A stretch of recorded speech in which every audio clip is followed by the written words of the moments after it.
আজ সন্ধ্যায় সবাই মিলে ফুচকার পিকনিক করলাম। কিভাবে ফুচকা ভাজলাম এবং টক ঝাল কীভাবে রেডি করলাম সব কিছু রইল, খুব সহজভাবে দেখাবো। আর বাজার থেকে ফুচকা কিনে খেতে হবে না, বাড়িতেই এখন কেনা ফুচকা দিয়ে টক জল আলু মাখা করেই কিন্তু দারুণ সুস্বাদু করে খেতে পারবেন।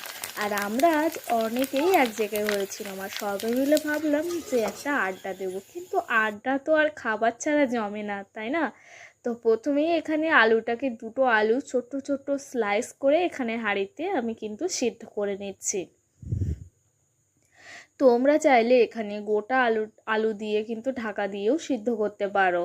তো এখানে একটা টিপস অবশ্যই ফলো করবে, এই আলু সিদ্ধটা হয়ে গেলে জলটা সরিয়ে রাখবার। এখানে দেখতে পাচ্ছ একটা তাওয়া নিয়েছি, নিয়ে এখানে ফুচকাটাকে শুকনো আমি ভাবে ভেজে নিচ্ছি, কারণ ফুচকাটা অনেকটাই শীতল থাকে, সেক্ষেত্রে যদি একটু গরম কড়াই হালকা ভেজে নেওয়া যায় তাই কিন্তু খুব ভালো হয়।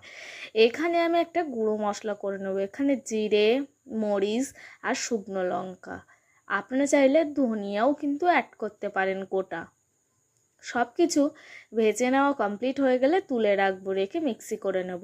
আর এদিকে ঝটপট আমি ফুচকাগুলোকে ভেজে নেব।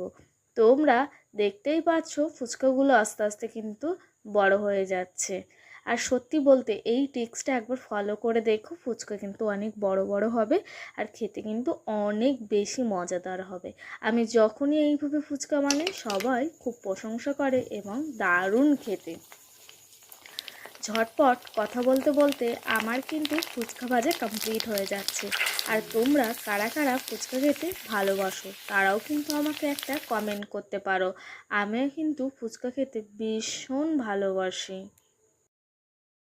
ফুচকা ভাজা কিন্তু কমপ্লিট হয়ে গেছে, আর দেখতেই পাচ্ছ এক ঝাঁকা ফুচকা বানিয়েছি, সবাই মিলে আড্ডা দেবো, বেশ গল্পও জমে যাবে আর ফুচকাও খাওয়া হয়ে যাবে। প্রথমে এখানে আলুটাকে নিয়ে নিচ্ছি, আর এখানে লঙ্কা 2 থেকে 3টে ভেজে নিয়েছি, তোমরা চাইলে গুঁড়ো ব্যবহার করতে পারো। আর এখানে যে ভাজা মশলাটা আমি ব্যবহার করেছিলাম সেই ভাজা মশলাটা দিয়ে দিচ্ছি, আর দিয়ে দিচ্ছি পাতিলেবু, দিয়ে সব কিছুকে ভালোভাবে মেখে নিচ্ছি। এখানে তোমরা ঝাল গুঁড়োও দিতে পারো, লঙ্কা গুঁড়োও দিতে পারো। তো আমার এই ভাজা লঙ্কা দিয়ে আলু মাখা খেতে অনেক বেশি মজার লাগে। এরপরে দিয়ে দিচ্ছি খুব অল্প পরিমাণ টকও দিয়ে দেবো।